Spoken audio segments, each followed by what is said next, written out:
What was it that attracted you to Baseload? We're pretty selective. It's an opportunity-rich environment, and our employees bring forward opportunities. And I would just say it is, they look for, is there something here, relative to the innovation? That's where we got to start. And then they answer the question of, why does Chevron care about this? And, it fits within how we think about the future energy system. And then the last piece is it an investment and a partnership that we're going to be able to bring stuff to, and that we think is going to be a good and healthy relationship? And so that has to do with the company, it has to do with the other co-investors, and Baseload Capital checked all the boxes. That must feel very good to hear, Magnus. Yeah, but likewise from our side, when you look out for investors, I usually say, I remember the first call we had with Chevron Technology Ventures, and Alexander, our CEO, who had the call, he hung up and he said, well, that was the best call I have ever had. They got it. They know what we want to do.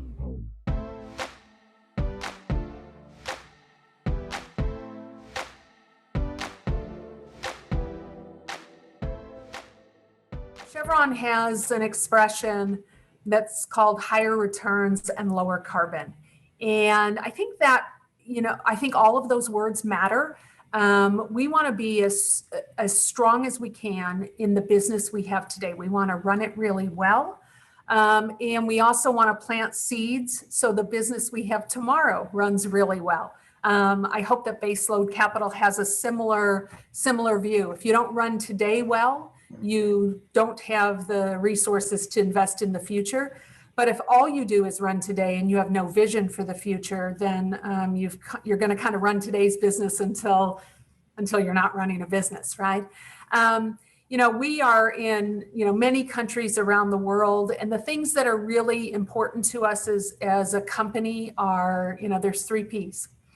And they're people, partnership, and performance. And, they're people, whether it's our employees or the communities we work in, our suppliers, our customers, whether it's partnerships, because, no one company can tackle the challenges in the energy system. It's just too big and complex. And performance, because if you can't perform, someone else will. And you won't have a long-standing, position in the system. So, those values drive the company from the corporate level down. And Tech Ventures, which I run, really looks to the edge of innovation. Where is innovation going? And how is it going to help solve the challenges for the energy system? So we're very focused on energy. That's our business. And then how do we integrate that into Chevron? And I'm sure we're going to talk about, the incumbent companies and the startups, or the big and the small. Our whole approach to things is, it's not win-lose. We try to find the way to make it an and around, the startups and the incumbent companies. And we think we have some skills and an experience track record of success in that. And we actually hope we bring some of that to the relationship with Baseload Capital. What would you say are the difficulties and also, if we turn it around, what are the possibilities in corporations like this one between Baseload and Chevron?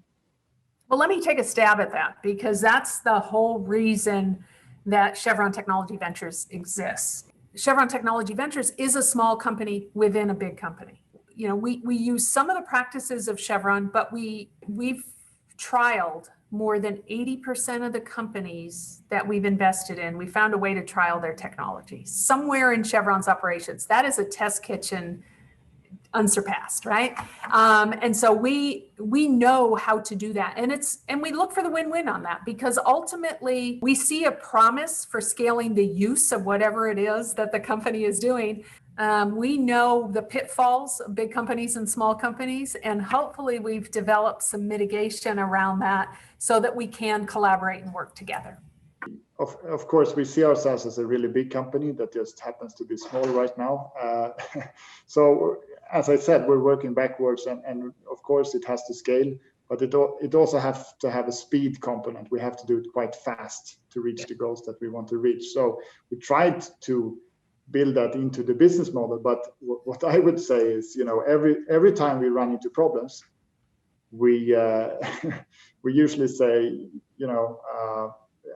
it's great that we have a company with a lot of problem solvers, because that's really what it is about. What are your hopes and dreams for the 5 to 10 next years when it comes to our industry, in a sense?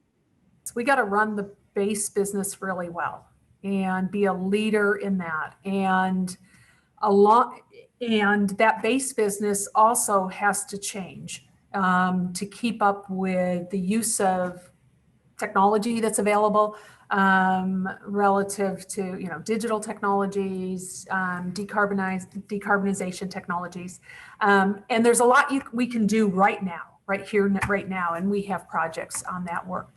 But we also have to plant those seeds for the future, because there's some things that will not be ready for commercialization in 5 years, but you don't wait. And so we're somewhat fortunate that we have a company that's been around for a long time, but also wants to be around for a long time. And so we can work in multiple time horizons. And there is this expression in our world that's called patient capital. And it's really an interesting word. We're a strategic investor. So we don't have a timetable per se. We don't have a fund that we say we have to have in certain time.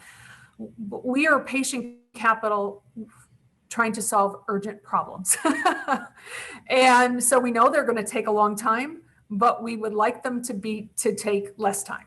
And so I think there is that challenge. And when you talk about geothermal, it's very capitally intensive. You talk about carbon capture, you talk about hydrogen, all of these ways to provide an energy system that is decarbonized. They are not a one-trick pony and a wonder overnight. They will take time. But we've got to work together to accelerate that, because the problems we're trying to solve aren't problems for 100 years. They are problems that are sitting right in front of us. That's the challenge of the day. But of course, people like to hear about breakthroughs, to hear about new solutions, to hear about new opportunities.